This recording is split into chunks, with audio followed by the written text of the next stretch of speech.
switch to Eclipse IDE, and now let's create the OrderDAO class under the package com.bookstore.dao here.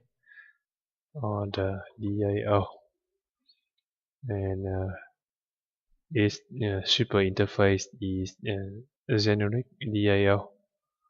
Okay, and we change the type parameter E to book order. Book order class is a domain model class that maps to the book order table in the database, and its superclass is JPA DAO class. JPA DAO class here, and we also change the type parameter to book order, and click finish,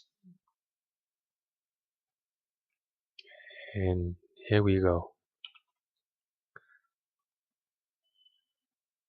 Click here to add unimplemented methods.